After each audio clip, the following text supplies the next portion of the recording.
Assalamualaikum warahmatullahi wabarakatuh. Kembali lagi bersama Rohmat dan Anton Channel. Di sini saya akan melanjutkan part 3 dari kisah kehidupan Nabi Adam dan Siti Hawa di bumi.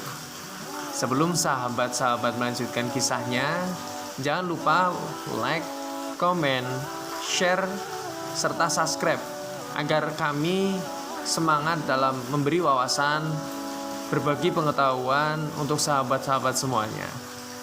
Terima kasih. Untuk kelanjutan ceritanya, berikut cerita kelanjutan dari kisah Nabi Adam.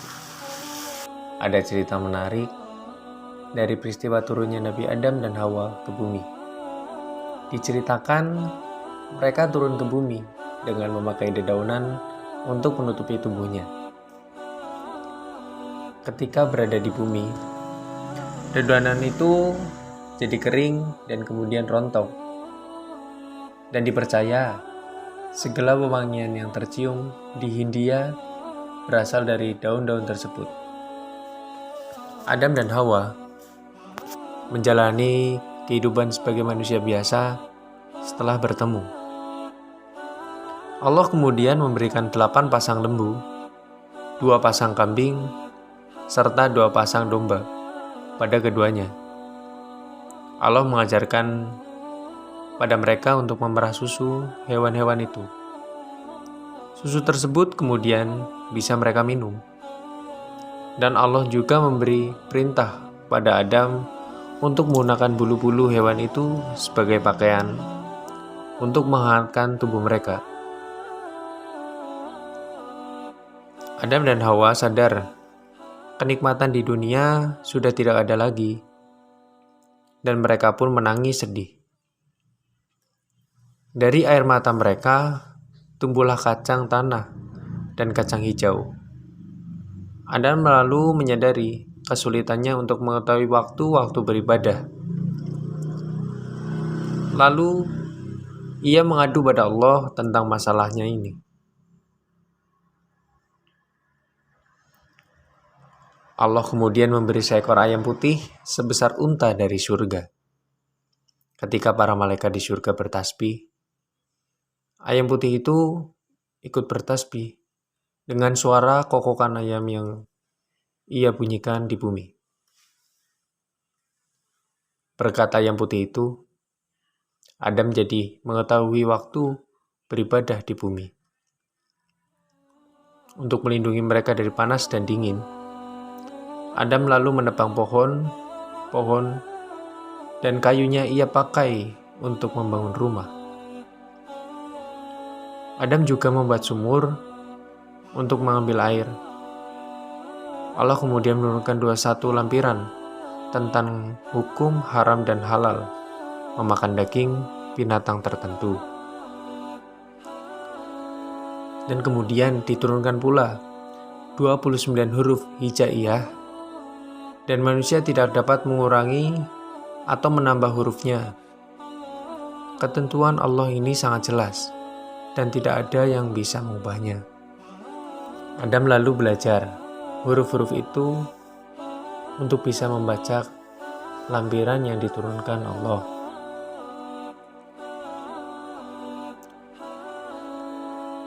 Kemudian Hawa merasakan proses mengandung, dan ia terkejut ketika janin dalam perutnya bergerak-gerak. Hawa tidak yakin dari mana tempatnya yang bergerak di perutnya itu akan keluar.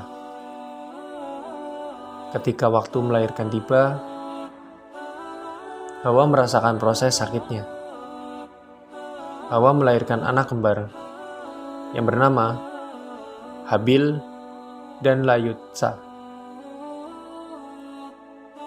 Waktu mengandung anak yang kedua pun tiba. Hawa melahirkan anak kembar Qabil dan Iklimah, sepasang anak laki-laki dan perempuan. Diceritakan Hawa melahirkan dan mengandung sejumlah 20 bilangan. Setiap melahirkan pasti sepasang, laki-laki dan perempuan. Diceritakan juga Anak yang dikandung Hawa sebanyak 200 orang.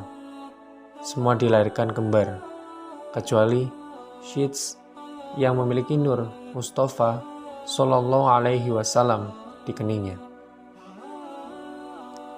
Dikisahkan juga anak cucu Nabi Adam bertambah, terus hingga 40.000 orang laki-laki dan perempuan. Pada saat anak cucu Adam berkembang banyak, terjadilah pertengkaran dan pertikaian. Maka Allah memberikannya tongkat dari surga untuk mendidik mereka yang membangkang. Untuk bab selanjutnya, kisah Habil dan Qabil. Qabil dan Habil adalah anak dari Nabi Adam dan Hawa. Anak kembar Nabi Adam yang pertama adalah Habil dan Layutsa. Sedangkan anak kembar kedua adalah Qabil dan Iklimah. Kembaran Habil diceritakan memiliki paras yang kurang menarik. Sedangkan Iklimah kembaran dari Qabil sangatlah cantik. Pada saat itu Adam diperintahkan oleh Allah untuk menikahkan anak-anaknya secara silang. Jadi tidak boleh anak dari Adam menikah dengan kembarannya sendiri. Ketika Adam hendak menikahkan Habil dan Iklimah, Qabil mengajukan protes. Qabil merasa lebih berhak atas diri Ikliminya karena dia adalah saudara kembarnya. Qabil tertarik pada kembarannya karena kecantikannya. Allah kemudian menceritakan Habil dan Qabil untuk berkurban melalui Nabi Adam.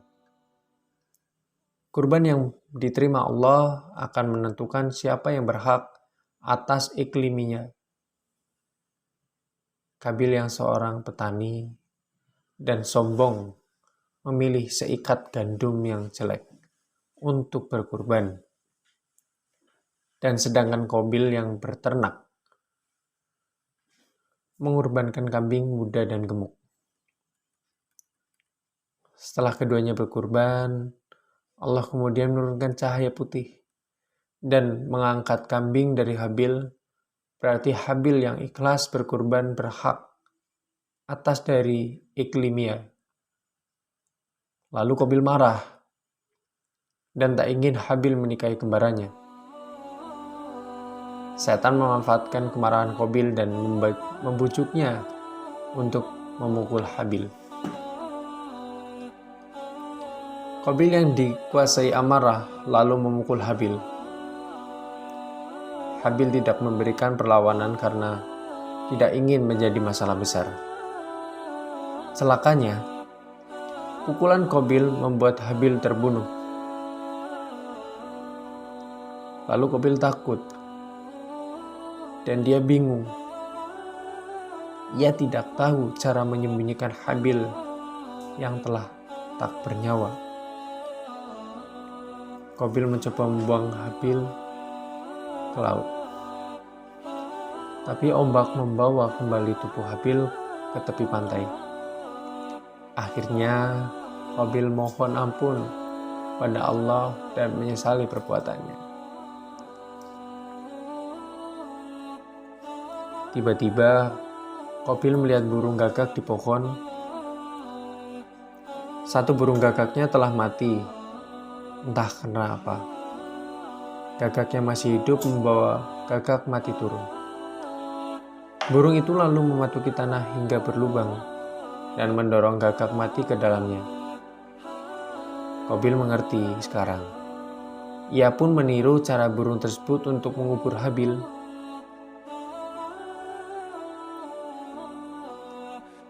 Cerita Habil dan Qabil ini merupakan pembunuhan pertama di bumi.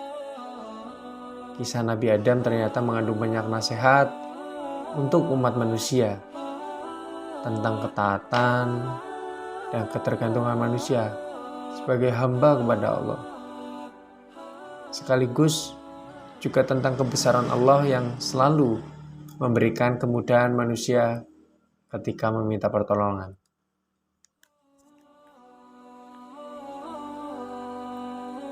Begitulah kisah dari Nabi Adam dan Siti Hawa beserta anak-anaknya. Mungkin cerita Nabi Adam dan Hawa cukup segitu saja. Bila ada kesalahan dan tutur kata, mohon maaf yang sebesar-besarnya. Wabillahi taufiq wal hidayah. Assalamualaikum warahmatullahi wabarakatuh.